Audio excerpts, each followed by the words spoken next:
देखिए,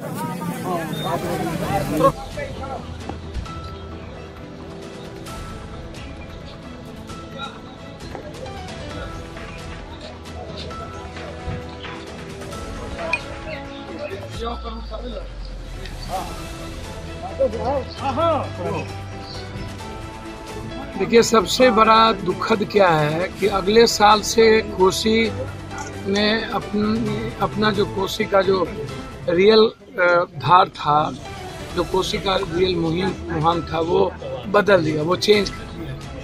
इस बार वो उसकी स्थिति गति और भी भयावह हो गई। जो दिघिया से लेकर के सौरा और सिकराटा तक जो स्थिति है, मुझे लगता है कि नेपाल यदि 2.5 लाख से ऊपर पानी क्यूब जब छोड़ देगा तो मुझे नहीं लगता कि कोई गांव कुशहा से बड़ी घटना न घट जाए, त्रासदी बहुत बड़ी हो जाए। अब फिर से एक नया लूट का एक रास्ता बन गया सरकार के लिए। अब कहीं भी अस्पर नहीं है।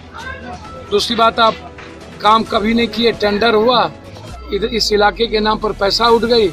इस बार जब पानी आया तो इस इलाके के लोग ही बुरा में मेहनत कर दिए।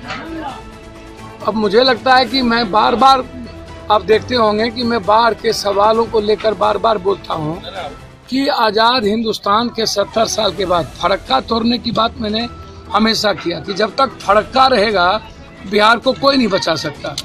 आप गंडक, कमला, गोदावरी, महानंदा, कनकई, भूथी बलान, केहर, कनहर, कोसी, सोन और गंगा, जब हम गंडक, कमला, कोसी और गोदावरी की बात करते हैं, गोदावरी की, तो इसका जो गाद है वो सबसे ज्यादा गंगा में जाके रुकता है।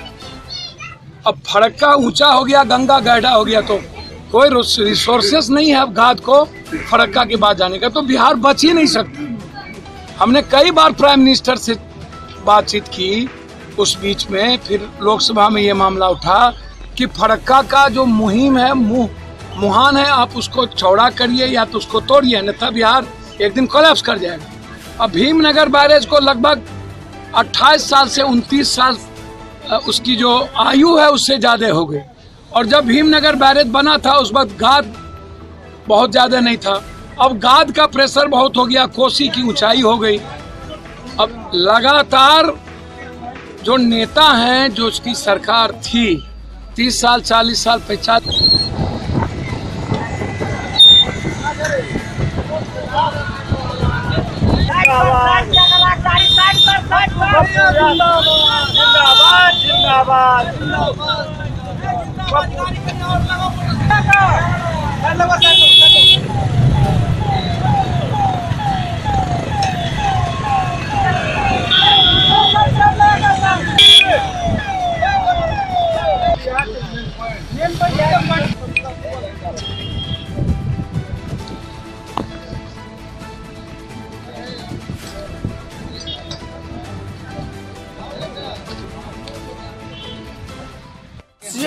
गाड़ी से पांव तक जमीन तक नहीं रखे महोदय।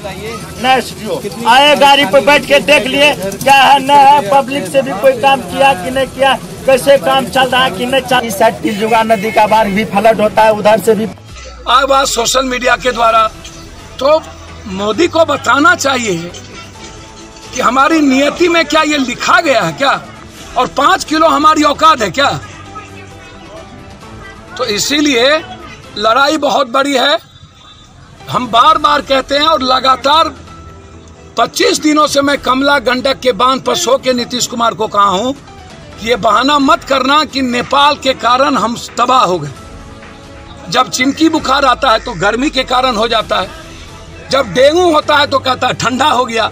पटना जब फिर डूबा तो बोला पप्पू यादव कहाँ है, तो इसने कहा मैं क्या करूं, चिमकी बुखार के चलते पटना डूब गया।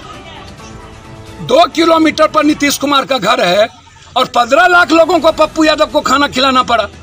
और सुशील मोदी हाफ पैंट पहन करके घर से निकल के भाग गए अपनी बीवी के साथ, और उसके घर में गार्ड को 9 दिन 11 दिन खाना हम दिए। तो अब नेताओं से आप कोई एक्सपेक्टेशन मत करिए ना।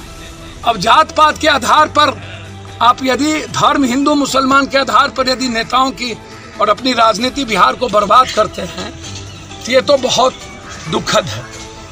हम तो आपको इतने कह सकते हैं कि 3 साल के अंदर दुनिया का नंबर 1 बिहार हो सकता है, लेकिन ये जनता को सपना देखना पड़ेगा और यूथ को अपनी जिंदगी जीने की तैयारी करनी पड़ेगी। आगे